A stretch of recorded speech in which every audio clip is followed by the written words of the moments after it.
Here to help us with some of those is Dr. Sue Decotiis, board-certified weight loss specialist, and William Soliman, former pharmaceutical executive and founder and CEO of the Accreditation Council for Medical Affairs. Welcome to both of you. Merry Christmas. Dr. Decotiis, does the pill form present any changes other than the actual form as opposed to the pen injection?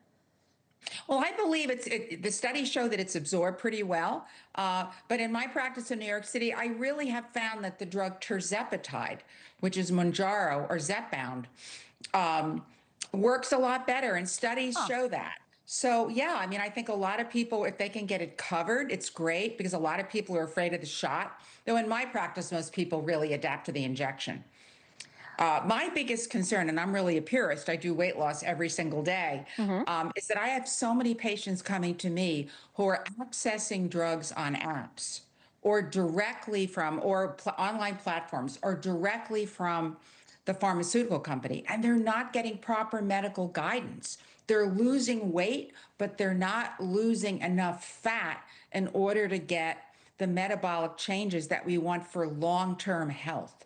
So that's my beef. I'm just afraid that as these drugs become more widely available, people are going to be accessing them and not using them properly.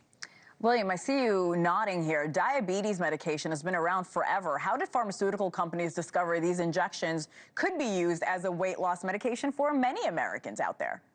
Yeah, so in early clinical trials with semaglutide, basically what they found was that these patients were losing weight.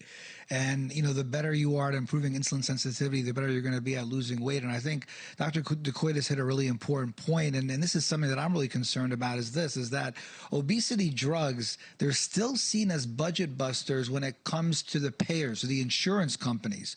So remember, from the insurance company's perspective, even though these are now in a pill form, they look at it like, wow, now we're going to get tons more patients wanting to use these drugs. So I actually think you're going to get more pushback in terms of utilization control from these payers, from these insurance companies. So, because remember, a lot of patients don't want to be in an injectable. So if now you're going to be putting it in a pill form, more people are going to be willing to try it, to Dr. Decotiis' point. And that's going to mean the more control from the payer, more prior authorization denial. And remember, in the United States of America, the #1 reason for care delay is prior authorization. So that to me is the concern, especially because, as Dr. Decotiis I'm sure knows, obesity is related to many different types of other conditions, hypertension, cardiovascular disease, so forth and so on. So, you know, I think, you know, the jury's out in terms of how the payers are going to react. Doctor, we all seem to know someone who's had success with an Ozempic or similar injection, like you mentioned, Wegovy, Mounjaro. But how do you wean yourself off if you've reached that weight loss? What a great question. Yeah. So in my practice, I use a lot of data. So every patient is put on a body composition scale. So I know what is the patient's body fat, what's their muscle mass, what's their level of hydration, what's their bone mass. I'm also now using a breathalyzer machine to determine how many calories they're actually burning each day. Wow. And toward the end of treatment, when we can really see the body fat go down, these patients are actually burning more calories because they were insulin resistant before. And these are non-diabetic patients. And some of these patients only had 20, 30 pounds to lose. So the answer is you have to get the body fat down. Once it's there, you keep it there for a while, right? Because the body has this automatic reset. You know, after you lose weight, doesn't mean the body wants to hold on to that, right? But if the body gets used to it, so we keep the body at that weight with the medication, we slowly taper the drug and see how the patient does. But the data gives me the answer. So if a patient is just weighing him or herself on their home scale or on a regular doctor's scale, it's like driving on the highway without signs. You don't know where you're going. A lot of people are going to gain the weight back. And to the other gentleman's point, yeah, the insurance companies are going to say, what? You want me to pay for this again? So I think there can be pushback. So I think the key here is really good care. Patients have to seek out someone who can really, a medical weight loss specialist, someone that uses data, body composition scale, to really be sure that they're doing it the right way. Otherwise, it's a waste of time.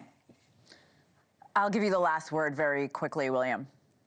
I was just going to say, the thing with all these obesity medications is this. You can lose weight on them. The issue is weight maintenance, weight loss maintenance. Can you maintain the weight loss? That's #1. And the second thing that I'm curious to see is, with the insurance companies, what are they going to require in terms of, pushback in terms of like time limited approvals? Are they going to only approve it for 6 months, 12 months? Then what happens when the patients can't get access to it? Are they going to make sure that, you've done certain things, exercise, diet, tried other therapies? So all that's going to play a really important role long-term in terms of patient success in these therapies. Yeah, I have no doubt a lot of us will be talking about this in 2026. Merry Christmas, guys. William Soliman, Dr. Sue Decotiis. See you soon. Thank you again. Thank you.